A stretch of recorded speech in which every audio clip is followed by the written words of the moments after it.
Las noticias cambian cuando cambian las miradas. Bienvenidas a Nosotras en las Noticias, el espacio de CIMAC Radio donde la información se analiza con perspectiva de género, derechos humanos y el protagonismo de las mujeres. Conduce Georgina Monroy Vázquez.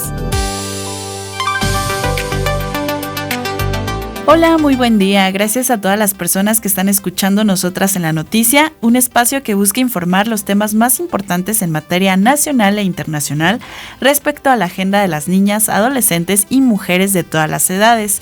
Yo soy Georgina Monroy y te doy la bienvenida en esta nueva emisión desde las instalaciones de CIMAC Radio en la Ciudad de México. Ya sabes que me gustaría conocer tu opinión, así que abramos la conversación. Me puedes encontrar en mis redes sociales como Georgina Monroy o bien en el número en cabina que es el 55 35 08 47 61. También nos encuentras en nuestras redes sociales como CIMAC Noticias, en Instagram como CIMAC Foto y te invito a que consultes toda la información en cimacnoticias.com.mx. También no olvides escuchar este podcast en cualquier hora del día y en cualquier lugar donde tú te encuentres. Nos encuentras en Spotify, Amazon Music, YouTube y YouTube Music como CIMAC Radio. Y bueno, sin más, vamos con lo más importante en materia informativa. En México, el próximo 1 de septiembre comenzará un nuevo periodo legislativo con cambios importantes para la agenda de las mujeres. En este sentido, Kenia López Rabadán dejará la presidencia de la Cámara de Diputados, ella de origen panista, y Laura Itzel Castillo, morenista, va a concluir también su paso por la mesa directiva del Senado para asumir la titularidad de la Secretaría de las Mujeres. Durante sus gestiones avanzaron reformas relacionadas con igualdad sustantiva, violencia contra las mujeres y derechos políticos, pero la verdad es que permanecen pendientes como la implementación de estas leyes, que es lo más importante, el fortalecimiento de los sistemas de cuidados y la garantía de una vida libre de violencias. Precisamente, Laura Itzel Castillo llegará a una secretaría que estuvo casi 5 meses sin una titular formal.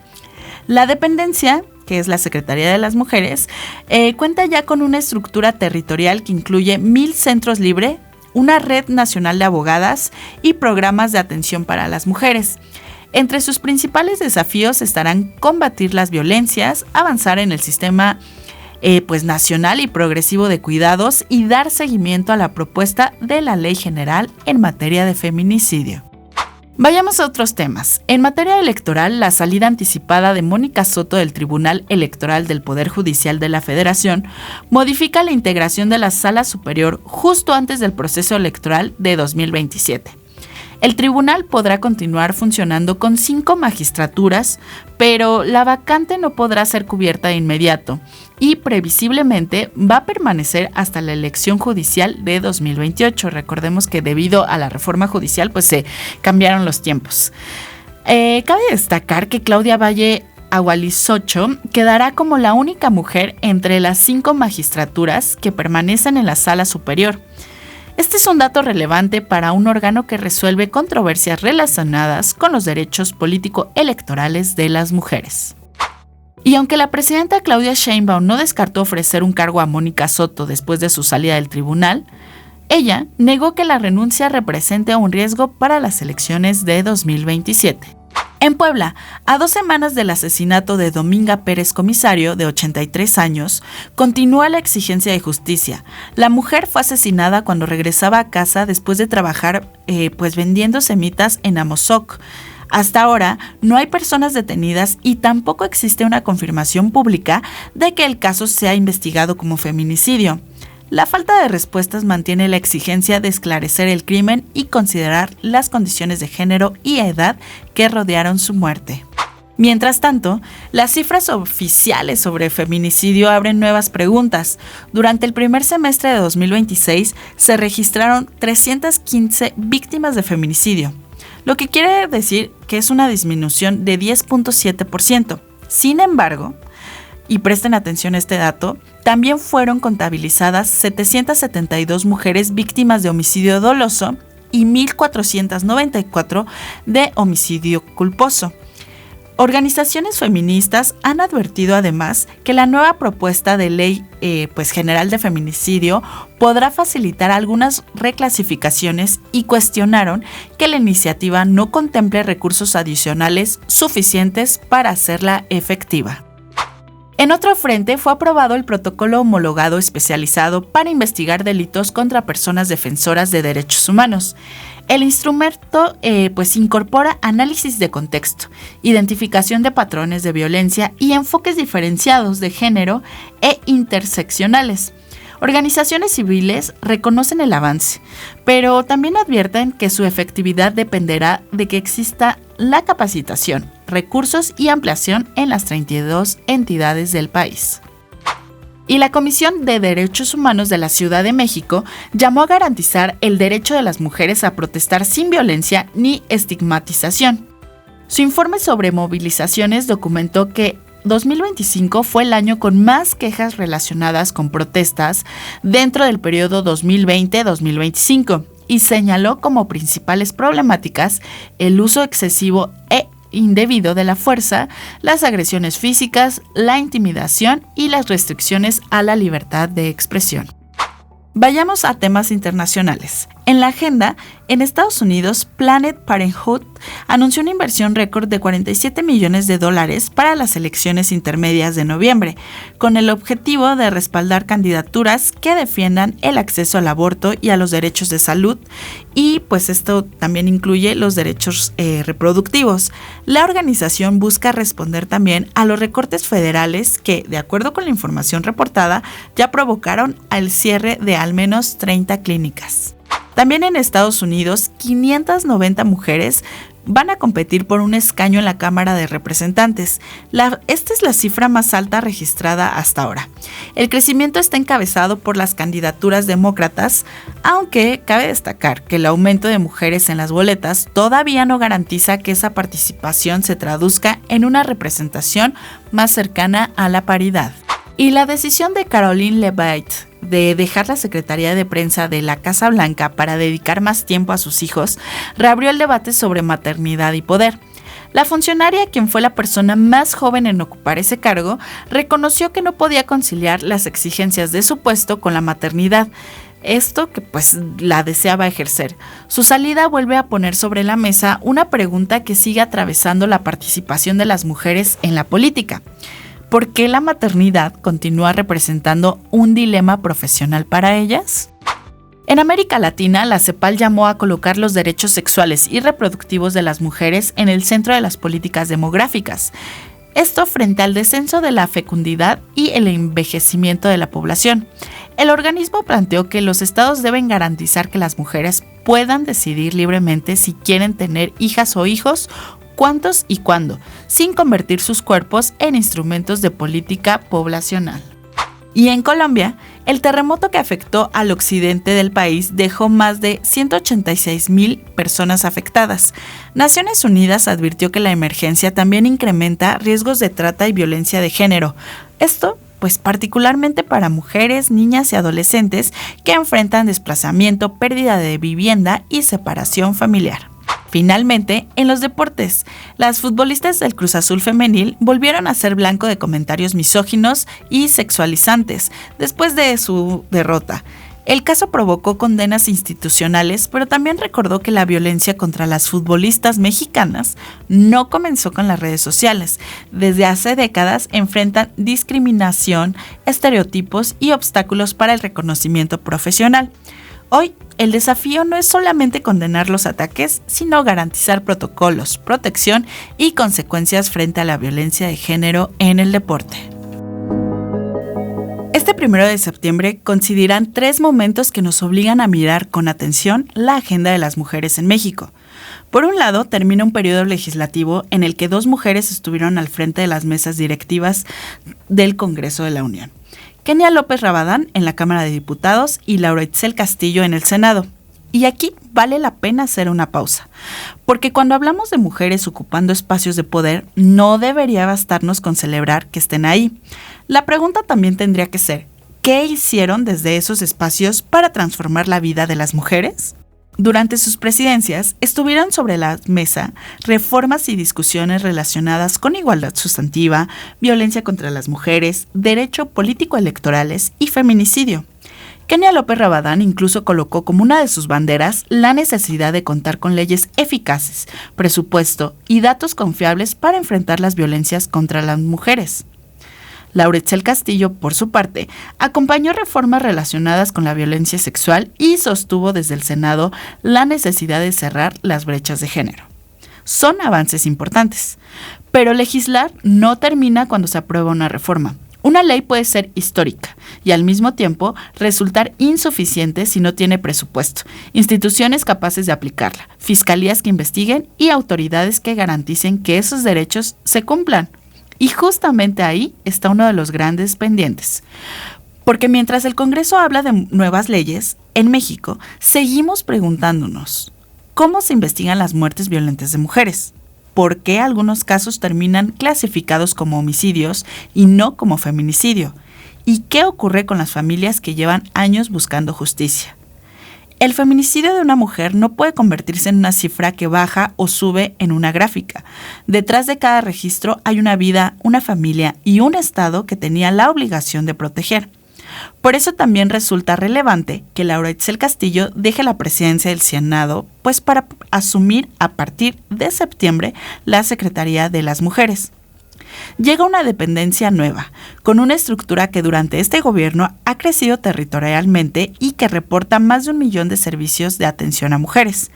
También tiene frente a sí la construcción del Sistema Nacional y Progresivo de Cuidados, la atención de las violencias, la implementación de nuevas herramientas para combatir el feminicidio y una enorme tarea para que las políticas públicas no se queden únicamente en el discurso. Laura Etzel Castillo llega, entonces, a una secretaría que no puede darse el lujo de comenzar de cero. Tiene que dar continuidad a lo que funciona, corregir lo que no funciona y, sobre todo, demostrar que una institución creada para garantizar los derechos de las mujeres puede traducirse en resultados concretos para ellas. Y ahí hay una responsabilidad todavía mayor, que las leyes, las políticas, los presupuestos lleguen a las mujeres que más los necesitan, a las madres buscadoras, a las mujeres víctimas de violencia, a las trabajadoras que enfrentan desigualdad salarial, a quienes realizan trabajos de cuidado sin remuneración, a las niñas y adolescentes, a las mujeres indígenas con discapacidad, migrantes, a quienes viven distintas formas de discriminación. Porque una política de género no puede medirse únicamente por cuántas mujeres ocupan cargos públicos. También tiene que medirse por cuántas mujeres pueden vivir sin miedo, decidir sobre su vida, acceder a la justicia, tener autonomía económica y ejercer plenamente sus derechos. Y el mismo 1 de septiembre, mientras cambia la integración del Congreso y Laura Etzel Castillo comienza una nueva etapa al frente de la Secretaría de las Mujeres, Claudia Sheinbaum rendirá su segundo informe de gobierno. Será inevitablemente un momento para revisar qué significa aquello que la presidenta dijo desde el inicio de su administración. La tan famosa "llegamos todas". El gobierno federal puede presentar avances, reformas constitucionales, una nueva Secretaría de las Mujeres, centros libre, una política nacional de cuidados y una nueva legislación para investigar y sancionar el feminicidio. Pero desde una perspectiva de género, también tenemos que preguntar por lo que falta. ¿Qué dirá el segundo informe sobre las mujeres asesinadas? ¿Qué dirá sobre las desapariciones? ¿Qué dirá sobre las mujeres que todavía no encuentran justicia? ¿Qué dirá sobre la violencia sexual, la violencia familiar, la violencia política y la violencia económica? ¿Qué dirá sobre los cuidados y sobre las mujeres que siguen sosteniendo hogares, comunidades y economías sin que ese trabajo sea reconocido de manera suficiente? Y sobre todo, ¿qué compromisos asumirá para que los avances legales se conviertan en derechos efectivos? Porque este 1 de septiembre no solamente cambia el nombre de quienes ocupan determinados cargos, también comienza una nueva etapa para la política de género en México. Y desde aquí, desde nosotras en las noticias, creemos que la presencia de mujeres en el poder debe celebrarse. Sí, claro, pero también debe vigilarse, porque llegar al poder es un paso. Transformar la vida de las mujeres es la verdadera responsabilidad. Y esa es la pregunta que tendremos que seguir haciendo.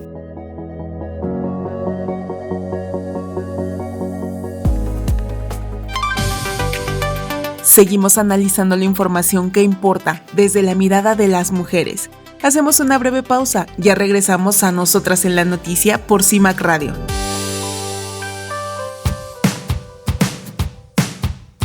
Porque nuestras voces también cambian el mundo. Escucha Voces Sonoras por los Derechos de la Niñez. Conoce, ejerce y defiende tus derechos. Aquí te lo decimos consciente y claro. Sintonízanos. Sábados cada 15 días a las 10 horas. Son nuestros derechos y se respetan. Esto es Reivindicando Derechos, un programa donde tu voz es poder y eje de acción, desde humanismo y legalidad, un espacio seguro y libre de estereotipos, donde víctimas, expertos y autoridades fijan posicionamientos para garantizar el acceso a la justicia de mujeres e infancias en nuestro país. Sintoniza Reivindicando Derechos todos los martes a las 9 de la mañana.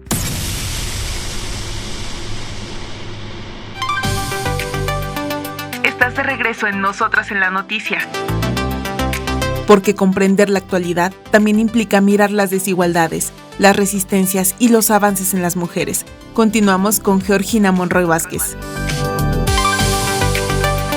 Gracias por continuar en Nosotras en la Noticia. Te recuerdo que me puedes encontrar en mis redes sociales como Georgina Monroy o en el número en cabina que es el 55 35 08 47 61.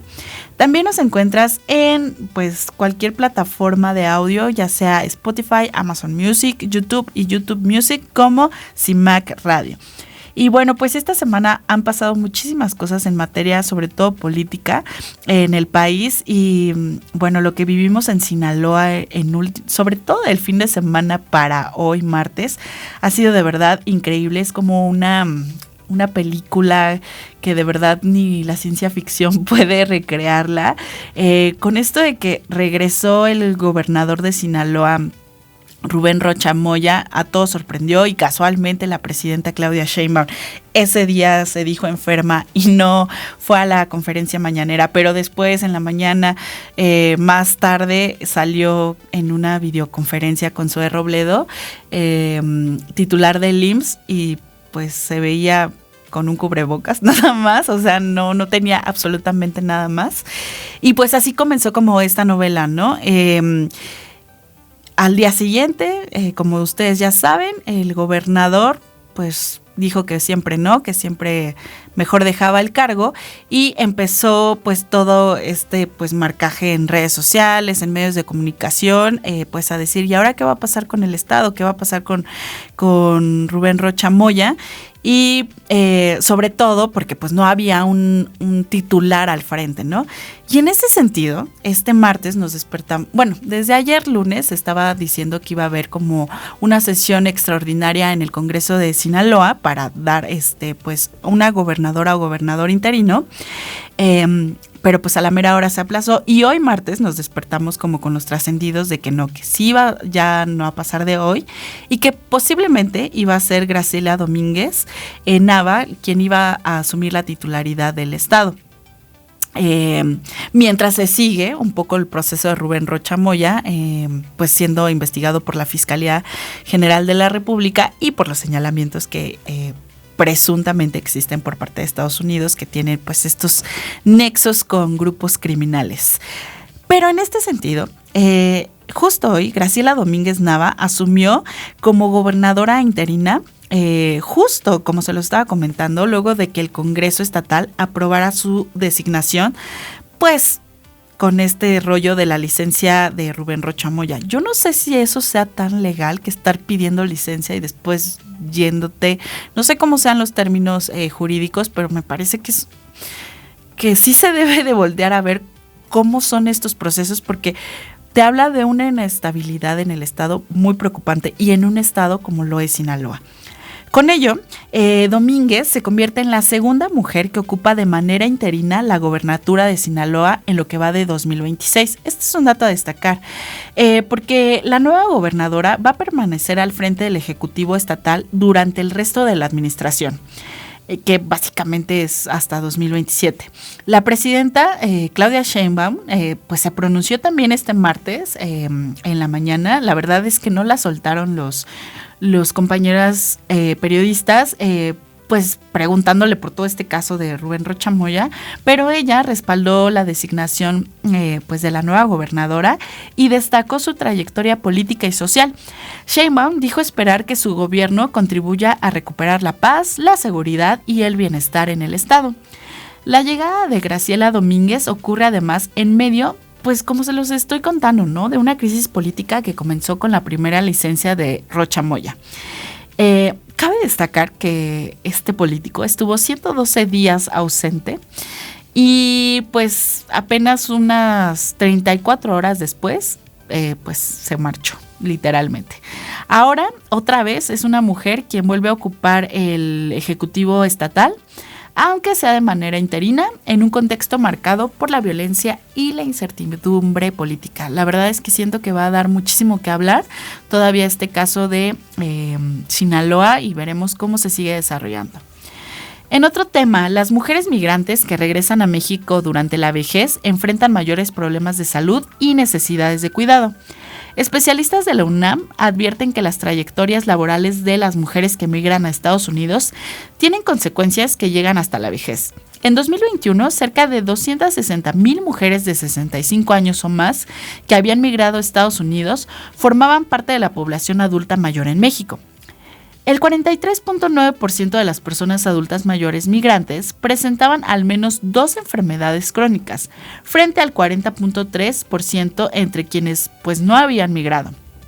Además, el 29.9% de las mujeres mayores migrantes presentaba dependencia funcional, es decir, necesitaba apoyo para realizar actividades de la vida cotidiana. Las especialistas señalan que muchas de estas mujeres migraron jóvenes para trabajar, sostener a sus familias y enviar recursos a México. Algunas llegaron a desempeñar 2 o hasta 3 empleos y regresan años después con enfermedades crónicas, pocos recursos económicos o incluso solas. El llamado es a mirar la migración también desde una perspectiva de género. Y en este sentido hay que generar políticas públicas que reconozcan las trayectorias laborales de estas mujeres, sus necesidades de salud y su derecho a recibir cuidados durante la vejez. Y cerramos este bloque con una historia que comienza en las redes sociales, pero que termina poniendo sobre la mesa una pregunta mucho más profunda. ¿Quién puede ocupar el espacio público sin miedo?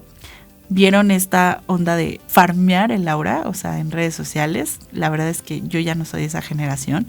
Pero si ustedes como yo no saben de qué se trata, estas farmear el aura, no sé siquiera si lo dije bien.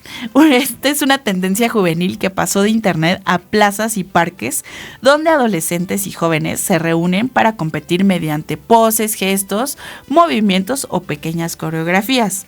Aunque puede parecer solamente una moda de redes sociales, estas prácticas también pueden leerse como una forma de apropiarse de los espacios públicos y convertir lugares de paso en sitios para encontrarse, jugar y permanecer.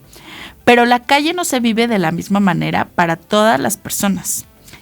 En México, según datos de la ENSU, citados justo por nosotras, en junio de 2025, 78.4% de las mujeres dijo sentirse insegura en cajeros automáticos ubicados en la vía pública y 70% en el transporte público. Por eso, cuando hablamos de juventudes, cabe destacar que pues estas ocupan las plazas para jugar, bailar o reunirse. Pero también vale la pena preguntarnos qué necesitan las niñas y mujeres para poder hacer lo mismo sin miedo. Espacios iluminados, accesibles, seguros y diseñados tomando en cuenta sus experiencias. Bueno, y ahora les presento la agenda de la semana. Comienza la 8ª Feria Internacional del Libro de los Universitarios, que se realizará hasta el 30 de agosto en el Centro de Exposiciones y Congresos de la UNAM, con entrada gratuita. Entre las actividades con perspectiva de género destaca la presentación editorial de Introducción a los Estudios de Género y el taller Visibilizar la producción académica de mujeres a través de repositorios. El miércoles 26 de agosto, el Centro Regional de Investigaciones Multidisciplinarias de la UNAM realizará una nueva sesión de su Seminario de Género 2026 bajo el título Defender los derechos en tiempos adversos, diálogos feministas y propuestas. La sesión está programada para este miércoles 26 de agosto, como se los comentaba.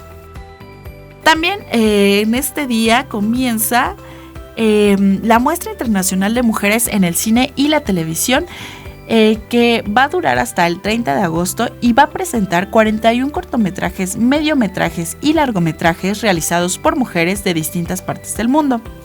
Las funciones tendrán como sede principal la Cineteca Nacional, además de la Casa del Cine, la Sala Carlos Monsiváis de la Filmoteca UNAM y también Cinemanía. El viernes 28 de agosto, pacientes, familiares, personas cuidadoras, activistas y organizaciones se movilizarán en la Ciudad de México para exigir el reconocimiento del derecho a una muerte digna y respetar la ley trasciende, iniciativa que busca legislar y regular la eutanasia en México. La movilización partirá a las 9:30 de la mañana del Palacio de Bellas Artes y avanzará hacia Palacio Nacional, donde las y los convocantes buscan entregar un posicionamiento y el trabajo ciudadano que respalda la propuesta. La marcha coloca en el centro temas como la autonomía, el derecho a decidir sobre el propio cuerpo, el acceso a cuidados paliativos y la posibilidad de elegir sobre el final de la vida. También en la estación Barranca del Muerto del Metro de la Ciudad de México continúa la exposición fotográfica Está en tus manos, impulsada por Fundación de Alba en colaboración justamente con el Metro. La muestra reúne 11 retratos e historias de mujeres que enfrentaron cáncer de mama a edades tempranas y busca promover el autocuidado, la detección oportuna y el conocimiento del propio cuerpo. La exposición va a permanecer en la estación hasta el 2 de octubre, por lo que puede visitarse durante toda esta semana. Y nos saltamos hasta el domingo 30 de agosto. Este domingo 30 de agosto se conmemora el Día Internacional de las Víctimas de Desapariciones Forzadas, una fecha especialmente relevante para México, donde miles de familias y de manera particular mujeres buscadoras continúan exigiendo verdad, justicia y localización de sus seres queridos. La fecha puede servir como punto de partida para recordar el papel de las madres, hermanas, esposas e hijas buscadoras, quienes han convertido la búsqueda en una forma de resistencia y exigencia frente al Estado. La UNAM reconoce oficialmente esta fecha dentro de su calendario de efemérides relacionadas con género y derechos humanos. Bueno, y cerramos esta emisión de Nosotras en las Noticias con justo una muy buena noticia. 13 niñas y jóvenes decidieron escribir prácticamente sus historias. No para repetir las historias que otras personas han contado sobre ellas, sino para cuestionar su realidad, nombrar lo que les preocupa y alzar la voz desde sus propias experiencias. A través de la escritura, estas jóvenes participaron en un proceso que les permitió explorar sus voces, compartir sus miradas y poner en palabras aquello que muchas veces permanece fuera de las conversaciones. Sus textos hablan de crecer siendo niñas y jóvenes en un mundo que todavía básicamente les impone límites, expectativas y estereotipos, pero también de imaginar otras posibilidades. Y bueno, que sean ellas quienes cuenten lo que viven, lo que sueñan, lo que quieren cambiar, es una apuesta por construir espacios donde las niñas y jóvenes no sean solamente escuchadas, sino también reconocidas como protagonistas de sus propias historias. Si quieren conocer más sobre estos 13 cuentos, 13 historias, pueden consultarlo en las cuentas oficiales de Tejiendo Redes por la Infancia. Y así es como llegamos al final de esta emisión de Nosotras en las Noticias. Agradezco a Yasmín Hernández en la producción de este programa, ya que este programa y todos los demás que hacemos en CIMAC Radio son hechos por y para mujeres. Nos escuchamos dentro de 8 días.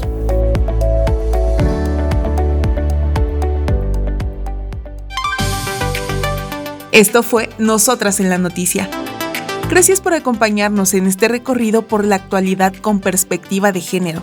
Te invitamos a seguir la programación de CIMAC Radio, donde las voces de las mujeres informan, analizan y transforman la realidad.